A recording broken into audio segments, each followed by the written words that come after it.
And I have to say that, the panelists as well as we were pleasantly surprised by the number of RSVPs we got. We had close to 70 people sign up for this session. So let me tell you a little bit about why we wanted to have this discussion in the first place.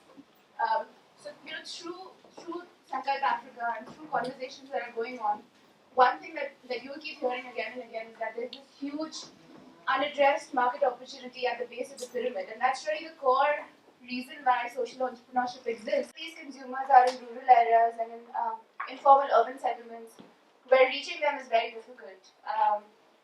They're largely served by informal retail networks, dukas here in Kenya, for those of you who are local. Um, the population concentrations where these communities are really sparse, so it doesn't make sense, economic sense to deploy sales and marketing infrastructure. And finally, there's a real challenge in even getting reliable market intelligence about who these customers are and what they want. And all of this together in this sector, many of us have been calling the last mile challenge for about a decade now. The good news is that so much experimentation has happened across the developing world. There are actually now enough lessons or enough empirical evidence that tells us what really works in these markets. And at Intellicap, we've been working on last mile challenge issues here in East Africa, also in South Asia. We've had the opportunity to work with and learn from companies that have really cracked this challenge. And what really stands out to us in terms of what sets apart those who succeed from those who don't is that the mindset is completely different. For a lot of people, the last mile challenge is a distribution challenge. But if you really look at the firms that have succeeded, for them it's not just about how to get to the last mile market, but start with the basics. What exactly are the last mile markets? So who is your customer? Where are these customers located? And also, what do you do when you actually get there? How are you going to build and nurture relationships with them? What we managed to do is pull out insights from across firms that have done this successfully in developing markets across the world, and pull out 4 common kind of things that stand out to us in terms of their approach. And these 4 kind of drivers are what we're going to use the panelists and I to anchor the conversation here today. We talk about how the way they target customers is very well informed. We talk about how they think through low-cost marketing. And marketing is really tricky in last mile markets. Sometimes you have to start by actually building awareness about the problem, and then a product category, and finally your brand. So it's not always an easy A to B kind of an answer. We'll also talk about what are the ways in which they're innovating around distribution and sales. And finally, I think this is the most important, and actually I think it's one thing that really surprised us that we weren't expecting when we started talking to these firms, which is the very many ways in which they actively try to nurture customer goodwill. And so with that, I'll request our volunteer to turn the projector off. We don't need it anymore. Audience, you can keep this in mind as you're listening to the insights, so you have some sort of a framework you can walk away with. But I want to call on our panelists now to join me here. Stephen, Radhika, Erin, quickly introduce yourselves and tell us a little bit about what you do. Hi everyone, we're really glad to see the session so full. I'm Erin McCusker. I'm the Senior Manager of Business Development with One Acre Fund, based here in Nairobi. One Acre Fund has a comprehensive bundled service delivered to the ultra-rural in East Africa, targeting agricultural training and products. And currently we're reaching about 305,000 farm families, which encompasses about 1.5 million individual beneficiaries. Good morning, I'm Radhika Tucker from Green My Planet. I run global business development and I'm based here in Nairobi. We make a range of household solar home energy solutions, from an $8 solution to about a $120 solution. We've sold about 4.5 million Sun Kings, which is a consumer brand, around the world across 40 countries. Hello everyone. My name is Stephen Oshari. I work for Sankalp. I'm the head of research and product development. Every day of my life, I listen to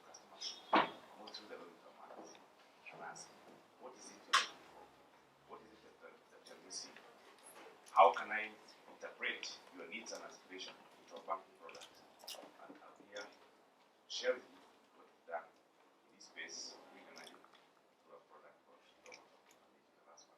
Thank you. Great, thank you. And I think what's really interesting about these panelists and something that'll come out is that especially Erin and Stephen are both companies that have reached the last mile themselves, but are also now acting as channels for others to do this. So I'm going to try and call out how they think of it from both those perspectives. But I actually want to start with Radhika first.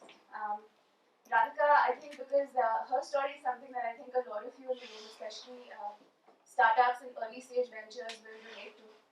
Because Radhika figured out this entire thriving in last mile markets, issues of green light planet in a very resource constrained environment.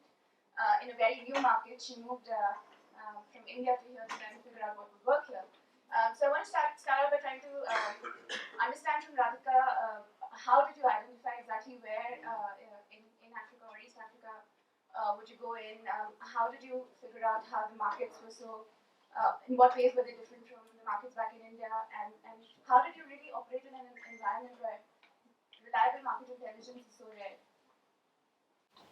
Great questions. I think I started by knowing very little, to be honest. I started exploring an expansion into Africa when we were about 4 months into our commercial launch in India. So to be honest, we knew very little about India as well. And I think it was that assumption of knowing nothing or very little. I traveled to Rwanda on sort of holiday in 2008. I read a little bit about the mobile technology innovation space. I had some friends that were from diaspora, so I knew a bit about Nigeria and Ethiopia, but but I really knew very little aside from the fact that there are 800 million off-grid consumers around the continent. I knew that the cost of kerosene is really high, and all projections showed probably blasted about 200 people that I knew from Washington, D.C., which is a pretty global city, from Boston, which is a pretty global city, from my work in New York, in Bombay, everyone that I could think of that might know someone that would have coffee with me in Nigeria or in Ethiopia or in Uganda as we were trying to figure out these markets, and put me in, and turn me in the right direction. A bit of a sense of what I was looking for, but I really knew very little about how markets worked. I had some academic research. I could tell you, which markets ranked really highly on the continent.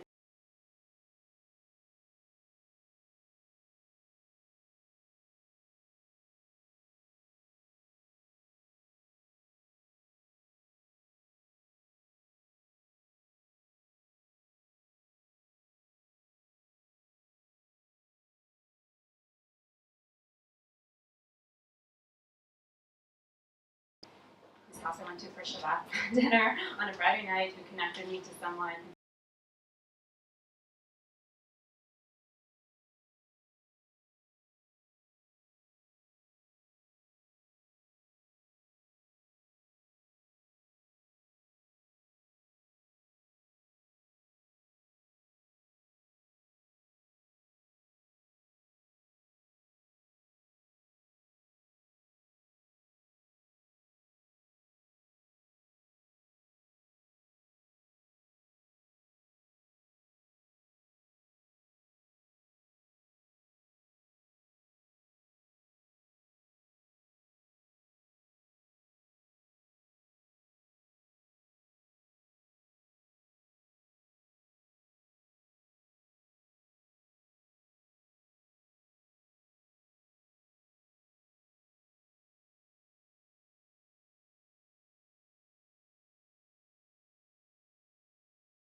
Where off-grid populations exist, population density, and you can kind of figure out where the need is going to be greater. People are off the grid or have more instances of long power grids. But there's also just kind of practicality. It's where the customers are pulling you. And by customers, I mean the end consumers as well as their distribution partners. So, for example, we started working with One Acre Fund in 2012 in Rwanda first, and in Kenya.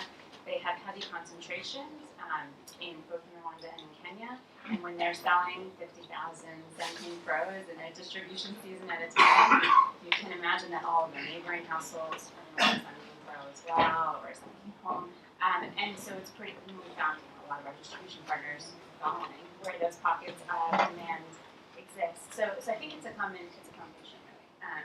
Yeah. Thank you. And I want to come to Erin next now to try and understand. So the whole concept of One Acre Fund is today established as a really good model. You've shown impact, but when you started out, it must have been a really difficult concept to explain to a smallholder farmer, right? So how did you develop your marketing strategy? So how did you go from problem awareness to solution awareness to actually saying that now here is this brand that can try and solve this problem for you? No, it's a great question, and we're actually in our 10th year this year. If you can imagine going from 35, 40 families in rural Kenya to the 305,000 we're serving today, it's actually been word of mouth. And I think this comes into actually with our partnership with Greenlight Planet.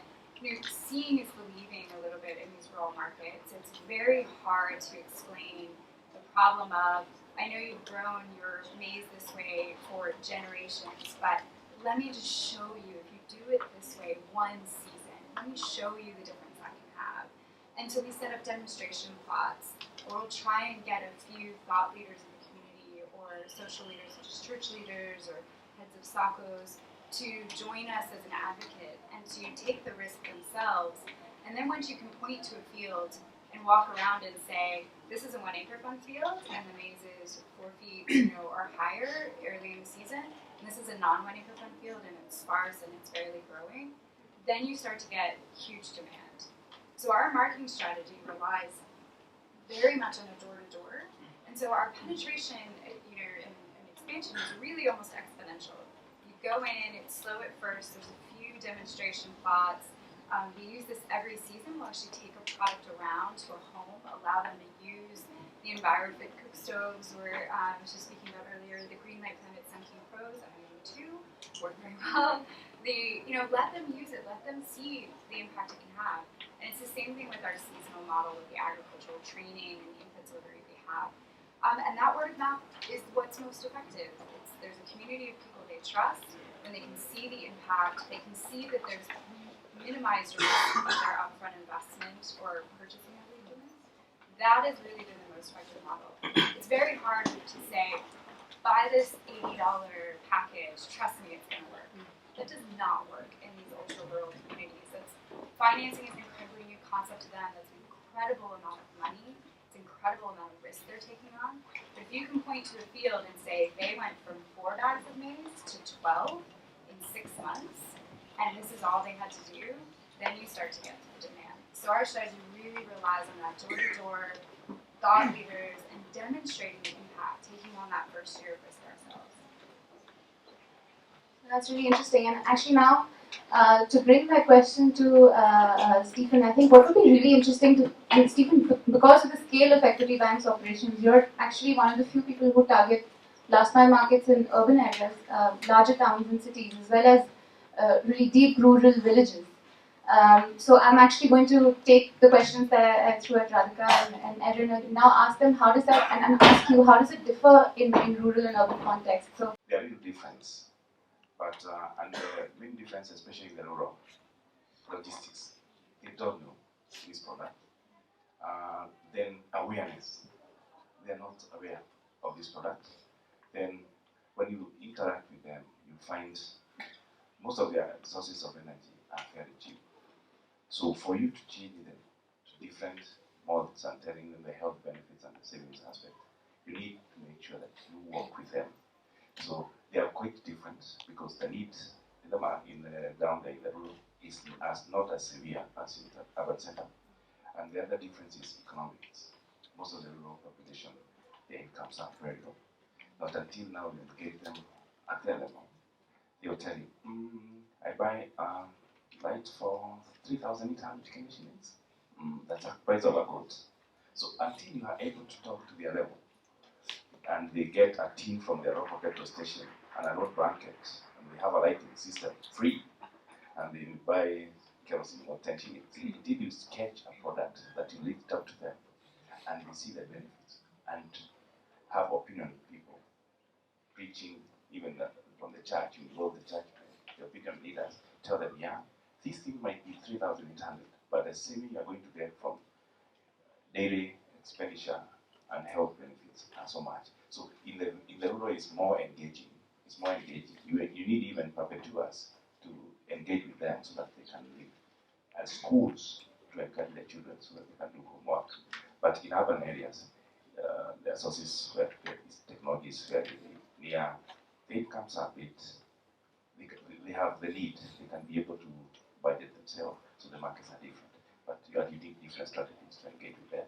Yeah, and just staying on that for a moment, I think one of the challenges that a lot of, especially small businesses face, if they want to target both those markets, is how do you build an organization that on the one hand is taking a certain strategy in rural areas and on the other is looking at, a slightly different strategy in rural areas. So how have you solved this problem? How do you organizationally structure so that, your rural sales force and your rural people, your staff members serving those markets know what to do differently versus those in urban markets know what to do differently? For us, we had a different scenario because we had a huge customer base spread the whole country, about 9.2 million. And we had another advantage of having agency. And we wanted to build an agency model that has more returns. So we felt if we were waiting for them to do only banking transactions, and they'll be serving 200 to 300 people, charging maybe between 20 and 50 shillings. It may not be economical. So we wanted to loop in our agents to ensure they have another income stream. And it became particularly interesting. And we could promise them that we're going to do marketing for them. And all our partners, and some of them are here at Green Light Planet, we could tell them the importance of engaging our agency so that it increases the income stream. So on a unit level, the cost doesn't escalate because you're using the local resources, you're using the local channels, the normal buses that deliver their products, and you don't need a lot of investment to do that. And there are people they know. They go there to buy paraffin, they go there to buy unga, sugar, and everything. It's a daily place they go. So introducing something new was pretty easy. And for our partners, whenever they go to new area, or those who know this country, like they go to Bitternote, their first point of call is their local branch manager. Introduce me to one of your traders who can be able to stock this product for us. When a trader is being introduced to a partner by a branch manager, it becomes easy. It's an easy entry. Other than when Green and Planet would have gone there, for example, and start introducing themselves, they might spend a week or so by the time anybody knows them. But once the branch manager says, this is a program you're supporting, you've developed a product called by this name, it's one pager. It becomes easy to penetrate, especially the rural areas. Urban centers, just having roadshows when you're launching a product, putting on them, having exhibition somewhere where people congregate, becomes easy to reach the urban masses. And for rural areas, that having introduction and partnership works so well. Sure, I think that's a great seg to start to talk a little bit about how do you really decide which distribution channels work. And you said you do a lot for your partners, so that's great. But I want to come back to Radhika now and try and understand. So as Greenlight, when you think about your universe of distribution partners, what are the broad categories and are there some that are more effective than others, given that you're dealing with a durable product which is slightly higher value? So what's your universe of partners and which ones are more effective? Yeah, we have a pretty broad range of distribution partners, and it goes on the closest to the consumer end in working with companies that are focused on last mile distribution through direct sales agents. There's some in the room here, and then large MFIs like equity, consumer finance organizations, ag-centered organizations like One Acre Fund, as well as branded retail in some markets now. So it really runs the gamut. What we look for though is kind of step outside the channel space and look at our customers and think about where do they interact. Exactly what Stephen just mentioned. Our customers have networks that they belong to. They have brands that they trust. They have banks that they trust and have savings with or access to loans through. And we want to be everywhere that our customers go. So Green My Planet is a very new name. It's for Sun King in particular. It's maybe recognized in parts of Kenya now. It's not recognized in DRC because we don't have the same penetration there. Entering a new market with a company that's from the US and less than 10 years old is not going to get us anywhere. But walking in with equity, walking in with One Acre Fund, walking in with brands that are already known, are trusted, have access to our customers, particularly in a repeat way, is really effective. So One Acre Fund's field officers go out every week and are interacting with the farmers. It's an amazing way for us to get product out, but it's also a great way to build trust in our brand and after sales. So if anything happens to the product, or if a customer is confused on how to use it, they have this weekly or monthly or whatever the increment is interaction with the salesperson, the agent, the loan officer that enabled them to access our products. So it makes it safer to invest. It's also an amazing feedback loop for us. So we know through thousands of field officers, through equity agents, through branch managers and loan officers, we know what our customers are asking for. We know that they want brighter lights or less bright, longer runtime. Much better than 150 of us at Greenlight can go door to door and do some surveys. We can tap into this product work. Yeah, and then I think that for a lot of people who try and reach the last mile, there's a lot of market literature out there that already talks about some of these channels, right? There's a lot. Everyone knows you can use microfinance channels, you can use SACCOs, but somehow when you actually get down to working on the field, those relationships don't work out.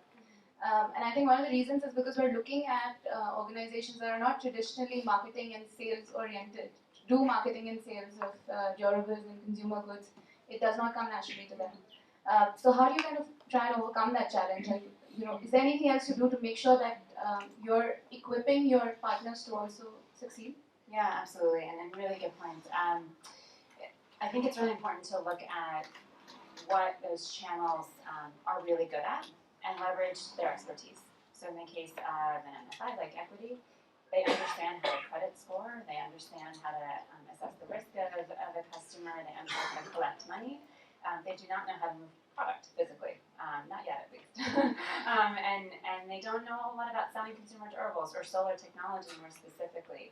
And it would be unfair of us to expect them to do that, and it would be inefficient, I think, just as a partnership for us to depend on them to do things that they're not really good at. So in the example of an MFI, we look at, okay, these guys get financing really well, they have consumer access, we know how to sell our products, we've done that around the world. So let us, and we know how to distribute products as well. We've built some pretty complicated warehousing and logistics infrastructures to get our products in some of the hardest to reach areas. So we can provide that. We can build a backbone for a network like Equity. We can equip them with sales agents.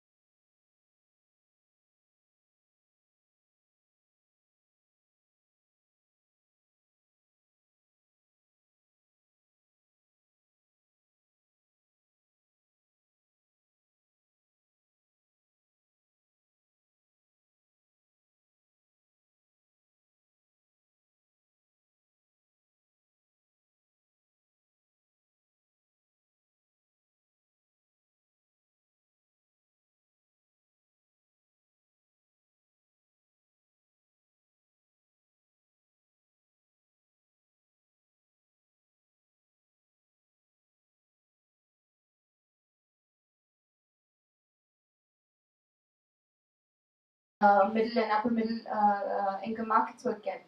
And I think one of the things that I really, really respect about the One Acre Fund is that they call their customers boss. So if you go to their website and you look at it, one of the images you'll see right up front is one of their customers who they call boss, talking about how she's used One Acre Fund services. So where does that, I guess, almost ethos come from?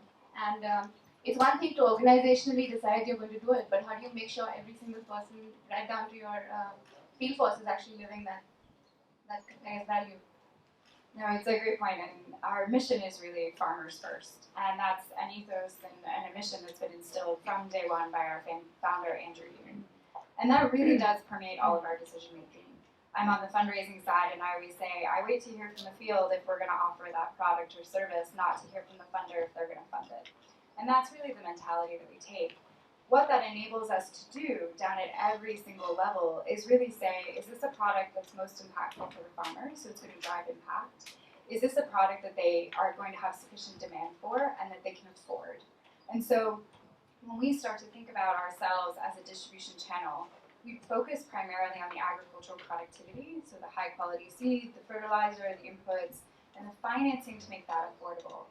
And then we very, very rigorously we evaluate what are the handful, maximum, other products that we would be willing to put through that distribution network that we've built. As another partner, we have developed a ultra-rural distribution center that has market drop-off points within walking distance of every single one of our clients.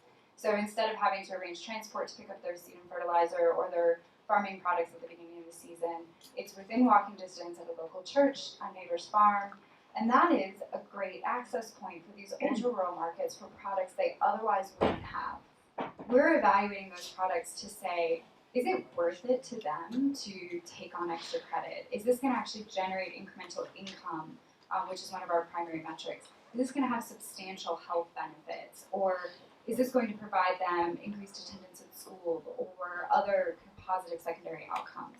So our innovations team actually trials at small scale, at a district level first, and if we don't see that impact when we do a full-scale implementation, we don't offer it as part of our catalog.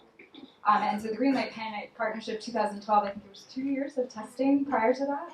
And so, it's something where you have these ultra-rural distributions, because there's so much trust established with the farmer. We can go in, we're in their homes, we're talking to them about some of the biggest financing decisions they've ever made in their lives. We return that trust with, this product is guaranteed to deliver the impact that we say it is. We act as quality control agents for Green Light Planet, for example. A solar light doesn't work, you return it to 1 Acre Fund, we give you a new one, we bring it up with Green Light Planet. We act as standing by the promise that what you're getting is high quality and is going to deliver impact. That trust, direct connection to the farmer with our field officers, and just making sure that it's 3 to 4 products, not a Macy's catalog, to use an American reference, of options available, I think really helps solidify that and keeps it demand-driven, very farmer-centric. And I doubt you'd find any field officer who wouldn't believe the farmer's our boss. They themselves were farmers at one point many times and grew up in that community. So it's very much drives all of our decision making. Actually, also now putting together a lot of what the three of you are saying, it seems like there is really no quick win, right? This is something that's a long-term game. It requires a lot of patience. And I want to ask Stephen, I think, as the one person who scaled up the most in this room, how do you balance the patience that these markets require with the tension that comes from being a commercial firm that needs to report to shareholders, needs to report to investors, show growth year on year? How do you balance that tension? Actually, that's where the whole challenge is now. Because, first of all, getting the whole idea synced and done is very expensive. It doesn't come cheap. Building all the marketing materials and growing partners, quality, people to take quality because you need to be very careful. So it's a very painful and expensive process. Because the first year, actually we reported, I think the first 6 months when we started the program, we reported less than 3,000 unit sales. If you look at 3,000 unit sales, an average of 5,000, directors would wonder, where do we need to get to this? And a lot of customer queries, my light didn't work, my Chico didn't cook as much as that, because we are financing the whole range. But it's worth investing, because to us we took this project as a gateway, a first entry to this sector or segment of the population, and give them what is called customer takeout. Are these people saving anything out of their life? Will they be more bankable tomorrow? Can they see the benefit of using this item? And I'm happy, as the list of partners are growing, you could see customers saying, a customer who was not able to sort his tomatoes or had tomatoes at night, now they have solar light, they're able to sort their tomatoes at night. A customer who could not rear chicken or using paraffin, now they're saying, the cost of brooding my chicken has come very cheap. Clients whose children didn't do homework well, they were always being chased home every day that they have not done their homework. Now they have double power, they're able to take homework, and their fathers are proud that my son, my daughter is doing well in school. So it's painful, it doesn't come as a bang. It takes time for people to appreciate, because they need to look at their neighbor. You bought this for 3,000, so it's a cost of a good. How is it helping you? But when they see the fan that is coming to their neighbor, they say, oh, let me try. You buy a Chico, let me try. So it's a painful process. It requires a lot of patience, understanding, and investment.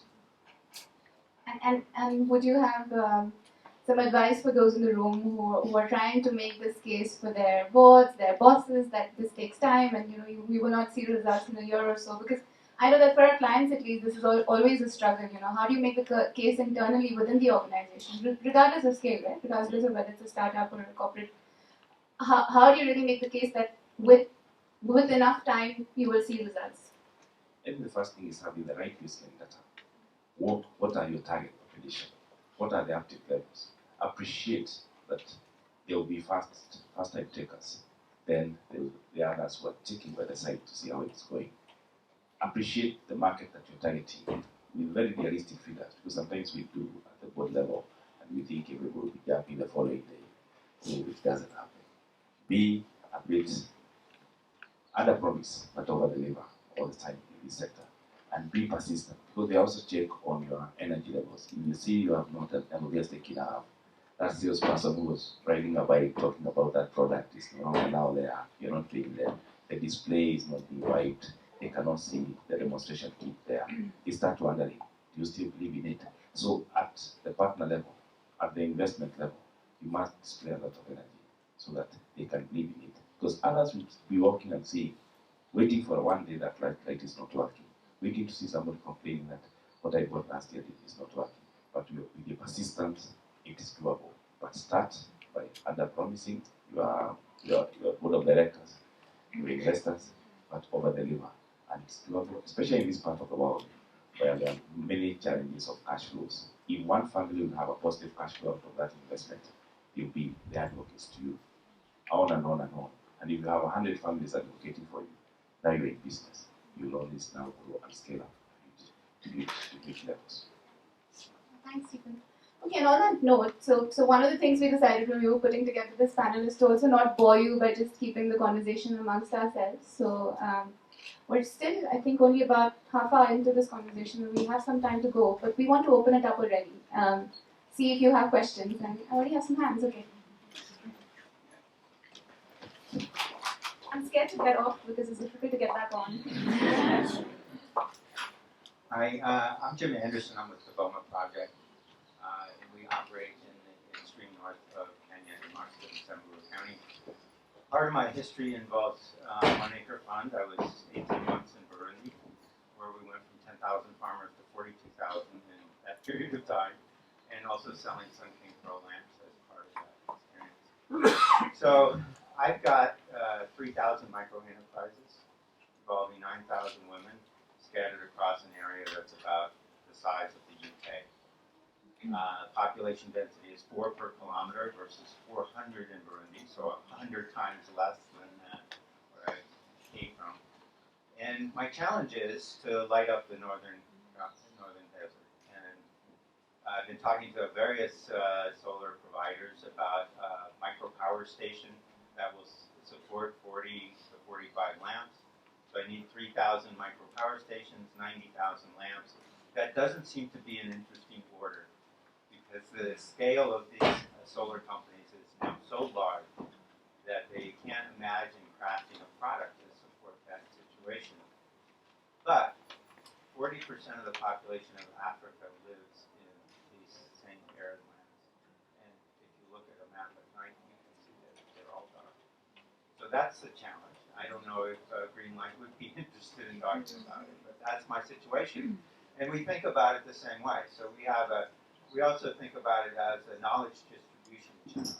So we can push any kind of program, family planning, rural child education, reducing child marriage.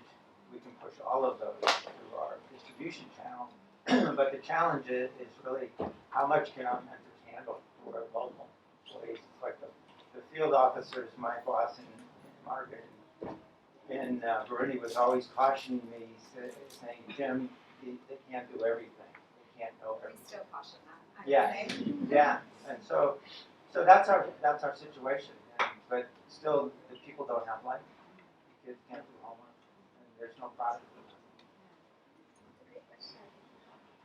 It's a tough balance. In this idea of customizing versus just focusing on efficiency and scale. I think we've chosen to do the latter because we're really focused on ultra affordable products, and that only happens with scale. So the first 100,000, the first million are not even more profitable at 1 million units sold, right? And that's a really tough. It's a really tough thing. We get requests for customization all the time for great ideas, and it's really tough for us to customize all the time. But we've made some really interesting partnerships to achieve things like this. So an example is in the Philippines. We partnered with Total, who is a shareholder in SunPower. And SunPower built these massive charging stations. And they've bought thousands of lights of Sun Kings that are charged off of these charging stations and then go out to the community. And so it's not something that we could build, or we have the expertise, to be honest, even to build. But they have that expertise, SunPower in this case. And that could be a really interesting way to solve something like this. So it's the right concept, Yeah. but it needs to be scaled down, because I can't have people walking 15 kilometers to charge their lamp. They have to walk 100 yards. Yeah. So you have to, everything has to be micro. Much smaller. Yeah. We should chat, but I'm sure there's a way we can find. Or maybe you can point me to someone. Yeah, sure. We have a partnership with Power working in Kisi. They have some microgrids, and they're serving a radius of about 600 kilometers. They have about 3 or 4 sites that we tested that are very interesting. I think we can do an introduction to Power Hive, and Steel Power. When you go to the homestead, they're doing milling, welding. Actually, it's converted. So I think we can pass on those so that we see where they are heavy concentration of about 200 people, of 200,000 or so, within a 600 meters radius. I think it's something they can do. I guess the research at its heart found that really, really low-income consumers treat their purchasing decisions in no different way to anyone else. It's just an assessment of value and an assessment of risk. And so how can you mitigate the risk through your partnerships and through your consumer financing and your distribution channels? And how can you prove that value? So I guess from our side, that leads to one interesting question, which I'll probably throw back at the panel and potentially others in the room, and that is, we still see that there's a long runway required to innovate new distribution channels for each area. We think these can be viable, and we think there's a gradual acceptance in the market that distribution expertise should be prized, and that it takes time. But it tends to be that investors would see this in established markets. When you're moving into a totally new market, we still see that there's a real need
and then I'll hand over, I think, kind of more fully on the private sector side of the spectrum.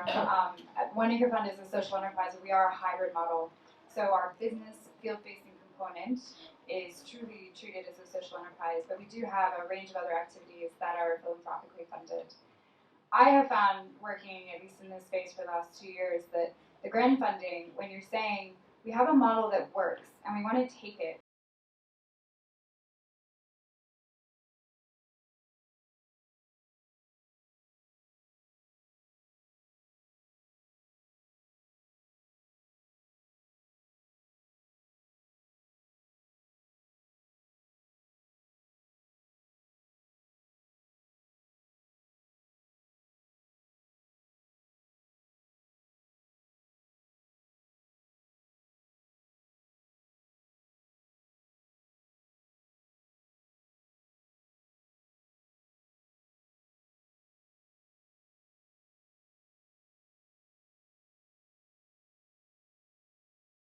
will start to have the earned income model, and that should be a viable company.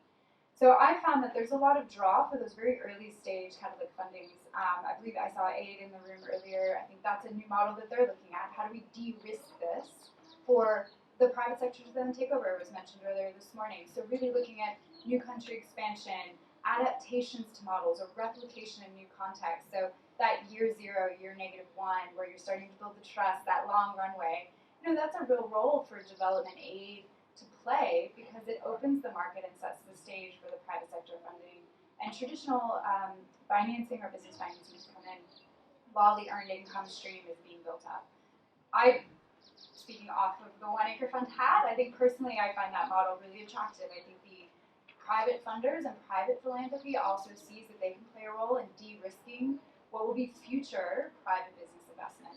And I think that's a trend that I'm seeing as well. So hopefully we'll continue for all of those with bright ideas. But I think don't write off grant funding right away, particularly if it's an innovative idea where you're testing in a new context or testing a new approach. That's an opportunity to learn, to share out with the community, and to really have a role where a catalytic funder or a de-risking funder can really play a role. But private sector, do you mind taking I think it's a really controversial conversation. But I do think that there is a role that grant funding plays when used extremely responsibly and thoughtfully. So, yeah, and this is even figuring out what that means is challenging, right? So distribution is difficult. No matter who slice it. So figuring out what's truly, truly difficult versus what's just normal business, creating new business, tough. It is challenging, and I think in our experience, we're reaching a point where we have a few. The core of our business is proving to be profitable, and we know how to scale that, and we're aggressively scaling it now across a lot of geographies. Just sort of this race to how do we get our solutions out to as many households around the world as possible. But if we look just at what's going on in Kenya, the whole industry is heavily concentrated to just Western, or maybe sort of rift to Western. The vast majority of off-grid households in Kenya have not been touched, not only by our company, but just the solar off-grid energy industry overall. And where Jim works, even more challenging.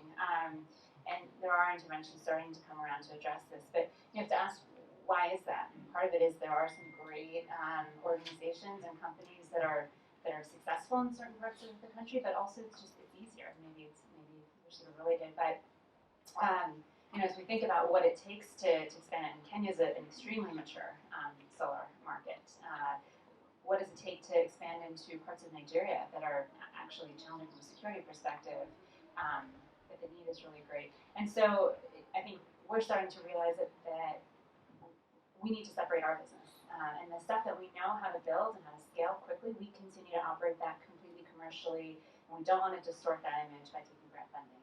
But there are geographies that we're really interested in, but are extremely risky for us, especially at this stage of our success, where if we make the wrong step, we lose that profitable quarter. That's a big challenge for us.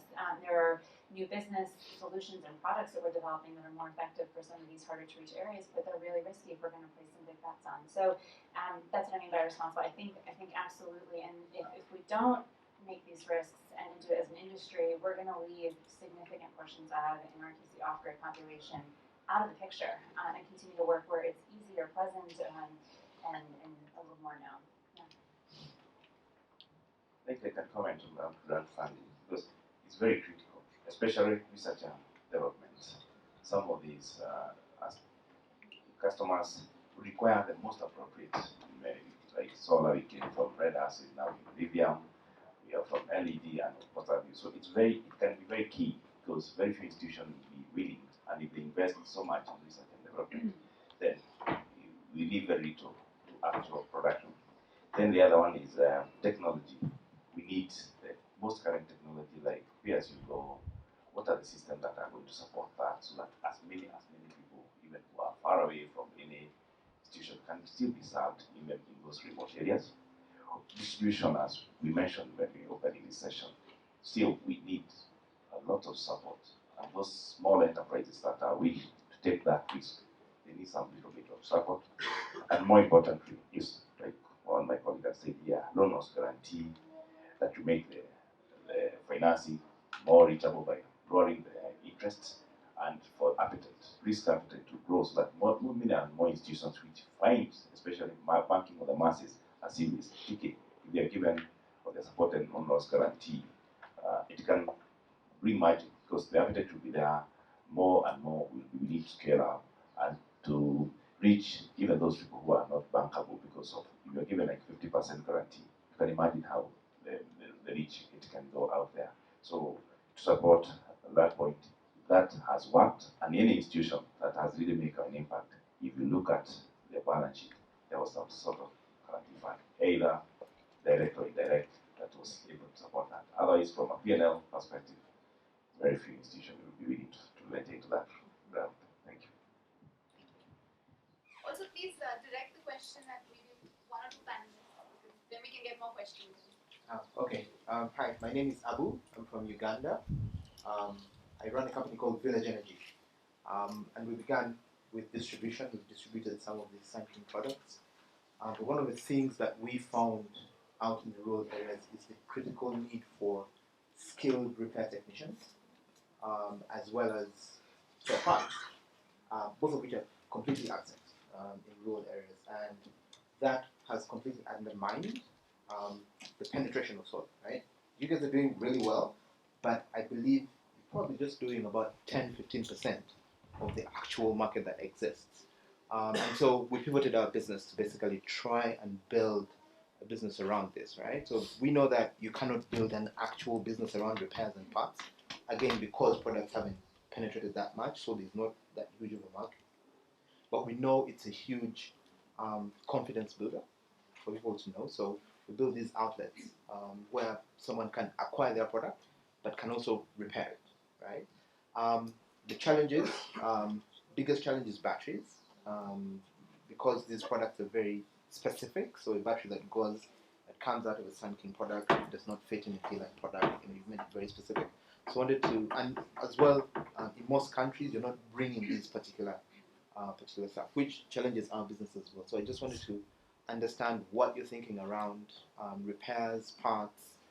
Skilled technicians is easy. You can train, retrain. But I wanted to understand your thinking around supply chain for parts, as well as, distribution for that. Really good question.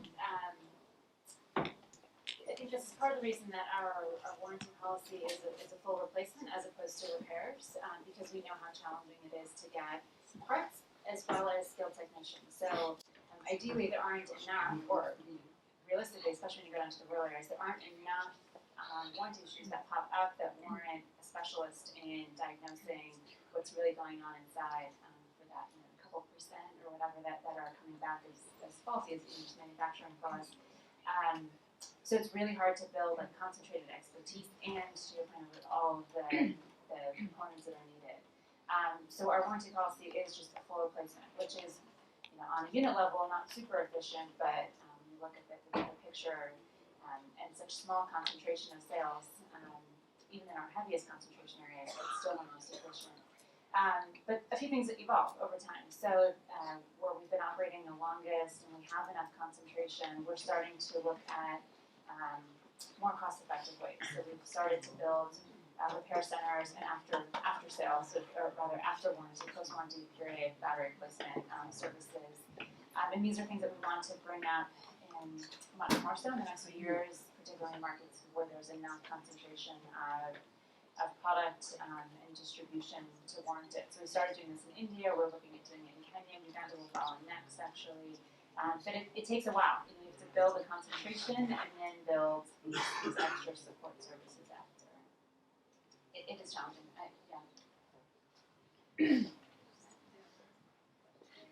I would just add, as a distribution partner, the fact that it's a full product replacement enables us to really put our stamp of approval on the quality as well. So to us, this is a bonus and really a strength of the partnership, because a farmer comes to us and says, it doesn't work, we say, okay, here's a new one, and then we're able to have that conversation directly. So rather than say, well, the part shop is here and the technician works on Wednesdays, and it really actually facilitates us in a customer service and sort of really being able to serve the farmer as one of Green Light Planet partners. So if we can change that, we should talk. But I think there's a lot of pros and cons, but from a partnership perspective, it's a real strength of the model. One thing I also want to add to that is product replacement only works within a certain size of product and for a certain price of product, right? So the thing about Sunking is you can pick it up in one hand, and so you can actually think about a logistics chain where you can take that product back, but it's not always viable for things like solar home systems, for water purifiers, for instance. And to answer your question, I think one interesting model, and we were to have another panelist today, but he couldn't make it, and he would have spoken to that point. So one interesting experiment Barefoot Power is carrying out is they're actually creating village-level entrepreneurs. And a lot of people do this for sales, but they're creating village-level entrepreneurs dedicated to sales and servicing, and they're trained and certified. The parts of the system that are more prone to failure, battery is one of those, lights are another for their solar home systems. They're actually stocked with the service agents.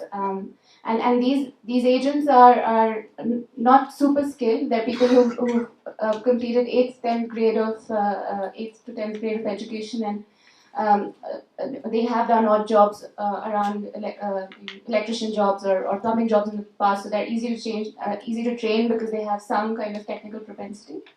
But I think that's a really interesting model. I haven't really come across anyone who's created these village-level entrepreneur networks for sales and servicing. So it'll be interesting to see how that scales up. Something as a financial institution, being not in that field, we put very stringent conditions for those who are joining the panel. First, we had to have a guarantee for 2 years. If the system doesn't work, to be replaced, and a shelf life of 5 years. We put very stringent. Then the other thing is you have to have a helpline where they can call and they can be supported. And most of all, plan and play, especially for the simple tools, because somebody will get down to the village. 300, 400, 500 kilometers away. Even coming to replace the battery when it is given for free may not be economical. You can imagine the kind of hassle we have gone through. So we looked at plug and play, 2 years guarantee, and 5 years shelf life. And we normally collect a lot of feedback because they are customers. We interact with them many times. We know they have bought that. We even shoot a question. Tell us how your unit is working so that we can be proactive to ensure that the units didn't fail. Servicing alone, and they're just cussing us out there. Thank you. That point,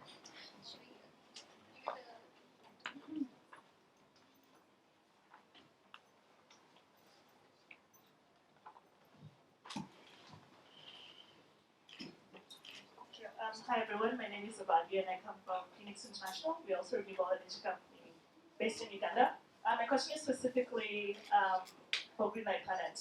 So this is kind of related to after sales service and kind of like the reverse distribution process of that.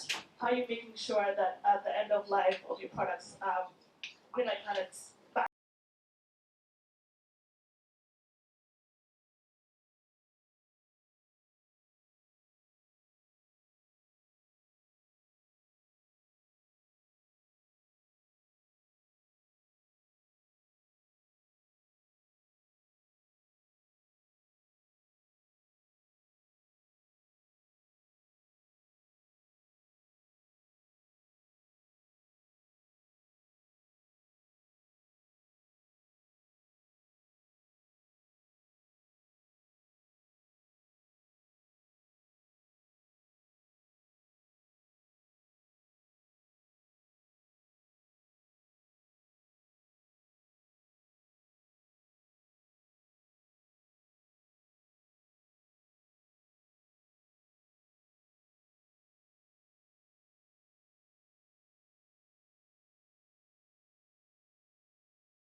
Every time we want to get rid of, whenever return products pile up and we want to get rid of them, we're negotiating and paying for proper disposal of them. So it is a challenging reality for the industry overall.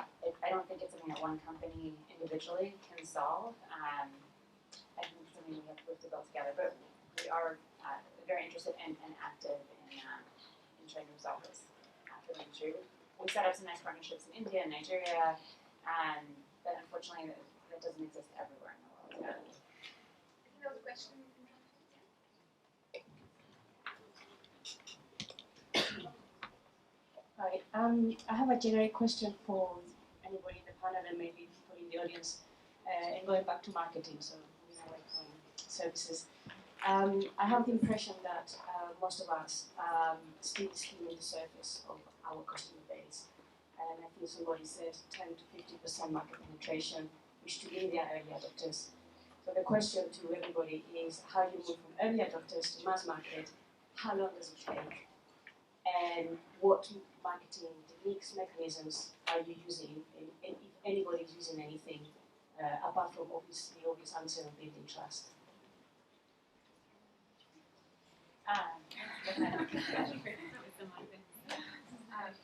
No, it's a really good question, and I think the sort of early adopter phase is one that a lot of social enterprises stay at that level, partly due to income constraints, which have been mentioned, partly due to adoption, seeing the problem and seeing the solution together. For One Acre Fund, I think we tackle it from two different angles. So one is the one-on-one relationships, so the demonstration that I talked about before. So really showing the impact that it can have, showing that this is minimizing the risk of that investment. And then word of mouth. And so in our highest concentration areas, we're at 35% penetration. We're seeing that increase every year, and it's due to word of mouth. It's due to the fact that they've been able to send their kids to school for 3 years, and then that just trickles down, just as we were hearing from Equity Bank and so around, sort of they go to their neighbor's house and they see it. So I think that is an incredibly effective marketing tool, just the show and tell, the road shows, and the word of mouth. We also take more of an ecosystem approach, so actually thinking about, we're in the business of high quality agricultural inputs, but also highly impactful consumer products, sanitary pads and ironfish, solar light products, very responsible cook stoves. So demand stimulation is something that we're just starting to get into. So really taking that broader approach about educating the market and saying, hybrid seed or these types of seed are very effective. Here's how we stimulate demand. You can get them from Tabora, which is One Acre Fund in some of our countries. You can get them from your local agro dealer. You can get them this way. And really thinking about it more as increasing the demand, so solving that problem of they don't know what the problem is, and then therefore they don't know what the solutions could be. So demand stimulation and taking much more of an ecosystem approach to what are those products and what are the things that could be solving is the other area that we've been really tackling. Rwanda is a great with their agro-dealer network, work with their extension agents. And so every time a farmer is talking to anyone that they might be talking to, it's how to plant appropriately, it's how to use certain products, it's the value of using those products. So that when a Tabora agent comes and says, we're entering our core program into your market, your area, there's awareness, there's already that demand, and penetration is initially much higher. So I think, for everyone to take kind of both approach of how do you stimulate demand in general for the products and services that you're offering, but then to actually demonstrate the effectiveness of your particular solution. I think that tandem approach is really required in some of these areas. Yeah, the only thing I would add on to that is a degree of persistence, a high degree of persistence. So it takes a while for the word of mouth effect to kick in beyond the 10 to 15% early adopter pool. But if that agent or that the equity branch office is always carrying the same products and continuing to push the value of these products, and they're there when the next 10 to 15% are ready to purchase, you can convert. And I think that's why we often, or in many cases I see, we sort of just hang on to 10 to 15% and lose the rest. It's hard to be patient and to keep pushing through. I think that's key. I think it depends. But I think actually you can pay attention to when people have money also. So I think that's a really important thing to consider, particularly where income is seasonal or expenses are seasonal. So January is a really tough time to sell a solar product. People have just gone through the holidays and paid for school fees. We don't expect to sell a ton. But September is great because people have money. It's just like the harvest. So I think if you're thoughtful about that and can line yourself up with it and stick around for a full season or two, you can maximize. Yeah. I would say it's leveraging, ensuring any activity you are doing, especially where you expect the direct population to be the consumers, to ensure that those products available, even if that is not our target. Like I know all the time we are dealing with students, we ensure that the solar encouraging, showing, giving case studies of people who have learned where about these, having interesting marketing, advertisement, maybe on radio, the most popular model. But the whole idea is to ensure that you don't lose the steam. It's difficult, even 10 to 15, I believe it's still high. If you have penetrated 10 to 15, that will be very high. I'm sure you can get the right data. Penetration is still low, but the good thing, even those numbers are promising because they're built every day. You're seeing a builder and consistent usage of the same, and using any available channel to make it easier to achieve, like getting loans on phone, getting loans on phone, getting from your social enterprise charges, wherever they are, so that the face of that that product is always there and anchored on their mind, and even making plays, like jokes. Why are you not using this? Why is your suit smelling suit? Why didn't you use the right jig? When did you use the right lighting appliances? But I'm telling you, the penetration is still low. You are to, because I think it's the last 5 or 6 years that that thing has been up. 10 years ago, no one knew. And ensuring also encouraging very high quality product of planet and what have you. But the penetration is still low. I just think the one other important thing to add is, what is your denominator? When you talk about penetration, there's 50 million households that could benefit from the way One Acre Funds model is right now, today. 50 million is not the denominator we use. We use, where are we, what is our footprint? Where are we in the stage of growth within that footprint? And therefore, where do we expect a reasonable penetration curve to be? Given our ability to scale and grow, but also the ability to maintain a very, very high quality level of customer service and engagement. So thinking about your own time frame of what's realistic for your organization and your idea to not only grow your footprint, but then actually work in parallel to increase the penetration within that footprint. So you should always be thinking about growing out and then also growing into the areas where you've already established that. And those are 2 different timelines. There are 2 different strategies for marketing. But equally important for a much more long-term perspective of growth. And so buying yourself that time and setting up the cash flow and the funding and the business plan that looks at that strategy is what I think is a much more realistic expectation setting for under-promising and over-delivering. Thinking about it in those contexts and really being conscious of what your denominator is very helpful for that conversation as well.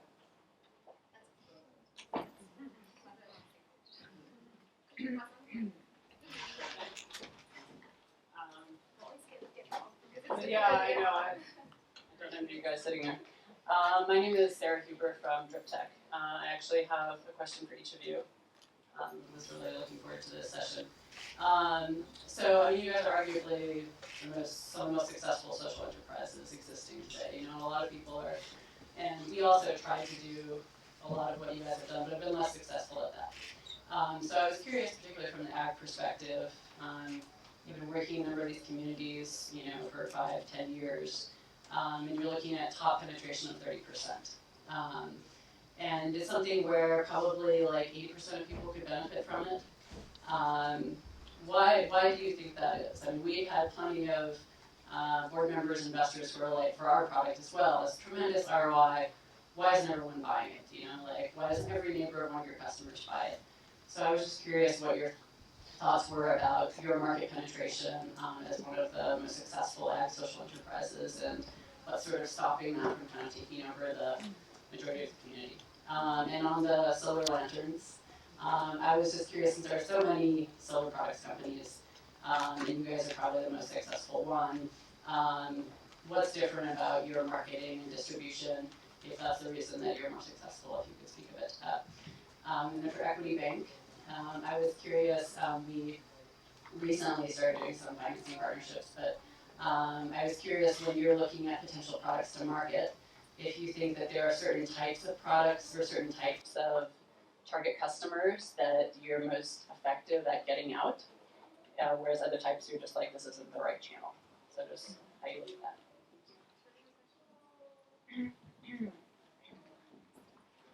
that.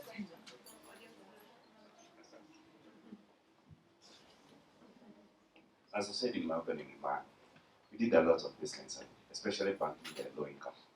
And when we look at their cash flows, a significant amount of money was going towards provision of energy. So for that kind of population to be bankable, they must have access to efficient energy, and green energy came part of the time. So the highest number concentration was the low income. Those are that every day is the daily hustle, balancing the few coins that they have in their pocket between food, between provision of energy, and other necessities. So that was the highest number. But we looked at who will provide for them. We looked for the stockists or the logistic person. They need to be supported so that that product can be there. Then we look at the partner. How do we get this partner? Some of the partners were not strong enough. Some of them we have done a guarantee for them. Some of them we have done introduction for them for other funds, so that they can be able to scale up and grow the production and research. So to us, the significant number is the low income. Those who are consumers of the solar lanterns, consumers of the improved cook stoves, consumers of those small water purifiers, and those are our biggest target. And we expect them to be over 80%, the small income, so that once they start stabilizing their cash flows and they start growing in the economic radar, they can take more and more products of that line, and they will have appreciated how they will be adopted. So that is our strategy, getting to the low income as much as possible, keep to where they are. But quick kind of follow-up question. I think she had an interesting point there. Does microfinance institutions, do they work for a certain kind of product? Are they better suited for, let's say, aspirational products where you don't have to do a lot of awareness building and a lot of convincing of what's the need for that product versus others? Especially these products that are similar to what they're using. Like you look at the solar lantern, just the functionality and everything is just look like the conventional Orobo is another type of local that you punch a tin, put some paraffin and some wick, and you light it. Something that is close to what they're used to. You were talking about an improved cook stove. Similar that they don't need to change their cooking style, they don't need to change their lifestyle. So similar to what they're used to, but aspiring to grow them to the next level of the same product line. That's what we are looking for. So that you can go much further. That's why now we have pushed literally most of them banking on phone, borrowing on phone. There's also value to financial services also a major, and also ensuring that we talk to our partners to ensure that they moderate the price. They don't put a lot of markup on the product so that it becomes accessible, because also price is a factor in that kind of segment. Sure. If I remember correctly, correct me if I get it wrong. I think you're asking in industry. Why are you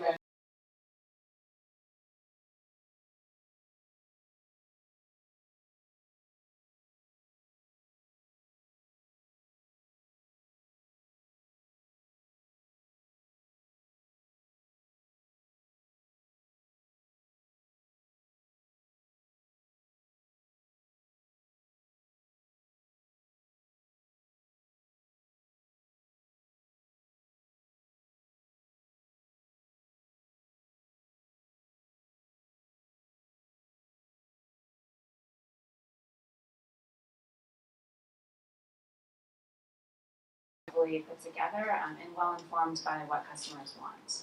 And the related point there is we have two very distinct distribution models in-house. So about 30% of our sales come through our own proprietary last mile direct sales model. It's limited to just a few geographies in parts of India, Uganda, and Kenya.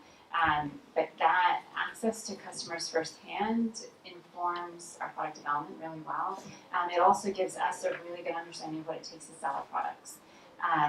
And that informs how we work with the other 70% of how our products get out there, which is through distribution partners. So when we're having a conversation with equity or the equity of Pakistan, we have a lot of experience to share on, we can tell you what your customers are going to ask about our products and what you need to be prepared for. We can draw upon 1 acre funds, and we've sold like 250,000 lights in 1 acre fund in just 3 or 4 countries, I think. They have direct access to what their customers are asking for. They've pushed us a lot on how we develop our products. So I think it's really close access and frequent access and conversations with the end customer and our direct customer who gets us to the end customer. which informs that product development perspective. Just a small counter there. Yeah. I think a lot of solar product companies would say we also talk to our customers. Like, what is really different about what you guys are doing? Is it translation back to the product development, or are you just people, or do you? I think it is translation back to product development, and that is a fair point. Everyone does that. We build our products obviously in the lab setting based on feedback, but that first cut out of production goes straight into the field with oftentimes our chief technology officer, who's in the village, figuring out and hearing firsthand. He doesn't even want to hear it from sales agents, especially if it's a riskier product. I want to hear it myself, even if it requires translation in many cases. We have done extreme reliability testing. We've literally taken a case of Sankalp Pros, or a few cases of Sankalp Pros on a rickshaw in rural Bihar and just paid the guy to drive it around for 8 hours. We really wanted to shake this up and make sure that it can withstand what our customers need. So I think everyone does it, you're right. We just know that, we succeed when our customers open up their wallets or go to equity and ask for a loan, or SKS in India. And if we're not 100% confident that they're going to keep opening up their wallets or opening up loan applications, we're not going to launch a product. So, yeah, I don't know. Do you have a follow-up to that? Yeah, I just wanted to say, because it's hard to talk so many great things about yourself, but there's been like numerous independent tests. I used to work at an engineering research group in Uganda that tested sort of a dozen different manufacturers' products, and the Sun King ones were always sort of ranked the highest in value for money. So I think it's just like a better product. Yes, you listen to your customers. I don't know necessarily what you have at Greenlight Planet that has made you or allowed you to produce such a great product for such a low cost relative to your competitors. But I don't think there's too much debate from those who are really in the off-grid lighting space that the Sun King products are the best value for money. I don't know why we don't have 100% penetration. I think when you talk to 1 Acre Fund clients, there's clear impact within a season. We actually are investing a lot in that in Kenya and Rwanda, particularly right now. We take M&E very seriously. So there's a lot of surveys, and you can attest to this in Burundi because we went through a similar thing, but being able to go back to our customers and say, hey, we noticed you didn't enroll again this year, like, talk to us, what's going on? It's really directly connecting that every week during the season to making adjustments in the training of what's working and what's not. But then every season we say, look, we got a lot of feedback that the package we offered this year didn't have a suitable amount of maize, it didn't have beans, the loan size that we were maintaining as the minimum was actually too much for this new area that we've expanded into. So I think there's something around constantly keeping your ear to the ground and sort of getting that customer voice in. We have a customer hotline, which was mentioned as sort of a requirement that is constantly ringing or being texted. And that really makes sure that we're a very open channel for feedback. And it's a biannual review of all of our processes. So pre-season, and when we're deciding the package, it's what's the feedback, what worked, what's the enrollment survey saying about people's interests. So that flexibility and adaptability to change and willingness to say, our idea was wrong and we need to adapt it and continue to change it. So I think we've seen 50% year-on-year growth for the last 3 or 4 years. So I think for us, the penetration is something that may come over time. We're continuing to grow and we'll eventually kind of get that word of mouth and be able to get the product right for the mass market. I think was the question earlier. I'm so sorry, I'm conscious of time because we promised to keep on time. So we have 5 minutes left. Let's get a question from someone who's not asked a I just question. wanted to add one thing. When I was in Burundi, I used to dream about looking at the externalities of this school effect. Just because it's penetration, the client base may not be 100%, doesn't mean that the impact is not approaching 100%, because you would often see farmers 2-3 farms down the road, they're using the same fertilizer products, the same planting techniques, but they weren't signed up. Someone who's not asked a question. Hi. You have a mic. Yeah, this is Vivek from Sankalp Foundation. I think it's great that that someone like a Greenlight Planet, who has such a reliable product, has a partnership with someone like 1 Acre Fund that has a distribution network. Richard was also mentioning how few such distribution networks are there. So my question is probably to Erin as well as if there are any entrepreneurs in the room. When someone like a T-Light or a Greenlight Planet that does have a great product is locked in to the few existing distribution systems, does that exclude a lot of the local entrepreneurs that are trying to get access to this distribution network? Because after all, we're talking about an entrepreneurship economy.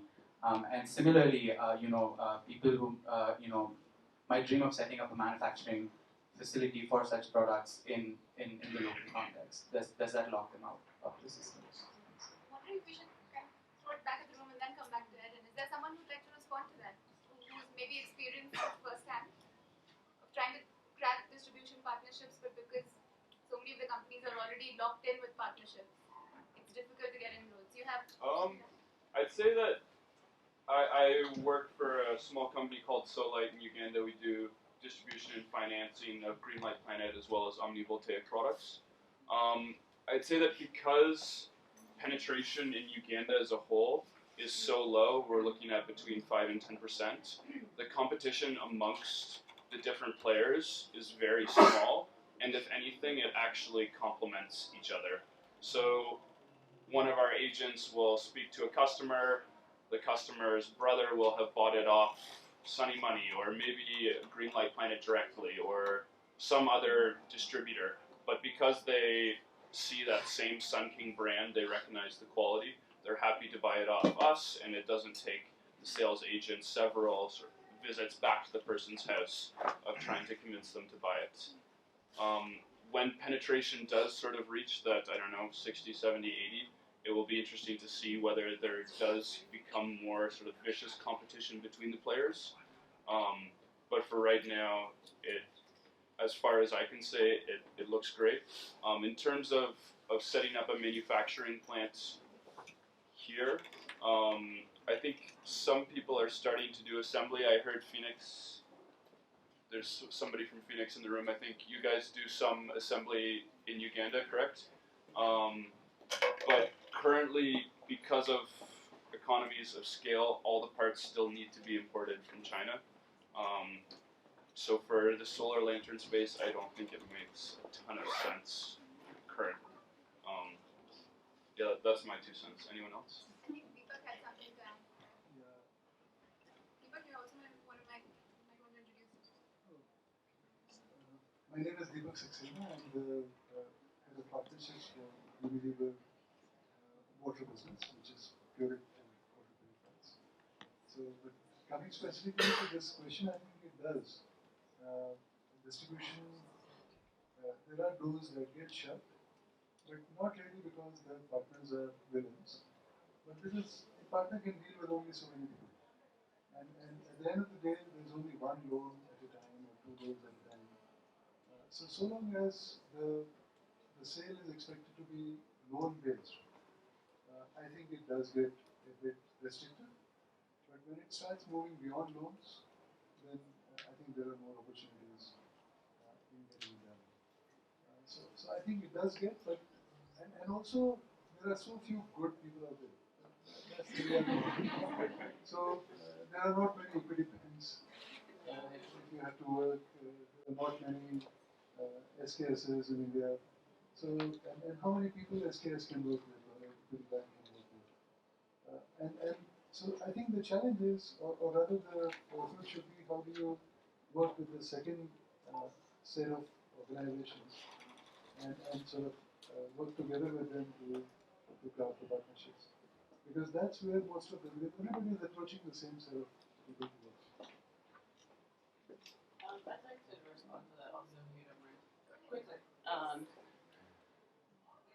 So yeah, I would say, I would agree that you really need to become good at going after second-tier partners. And on the distribution front, I think it's also about separating distribution and marketing and not just saying, oh, I'm going to go to One Acre Fund or some other organization and they're going to sell the product for me. And I think this is similar to what you were saying about work with Equity Bank. It's not just that the loan officers sell the product for you. And I think early on some people make the mistake, and we also did, of like, oh, we just need to find the right distribution partners, they have trust with people, they'll sell the product, and we'll just manufacture it. But But it's actually, really difficult to do that, especially if you're establishing a new category, a new brand, and you really need to work alongside your distribution partner. And I think that can take, a couple of years before things are really working smoothly. So there's something about setting expectations there and really investing in building that partnership, not just signing the deal. And then the separation of distribution and marketing. And there's a lot of people who can do distribution and a lot of second-tier companies that can do distribution and logistics really well. On the marketing front, I think there's a lot that can be done with NGOs, but trying to expect NGOs to do distribution or to expect commercial companies to do marketing for you is very difficult. So I think you want to kind of break this apart and then also really invest in those relationships. And you can catch the panelists right after. I want to thank Stephen, Radhika, and Erin for making time to be with us here today. We have some small tokens of appreciation for you.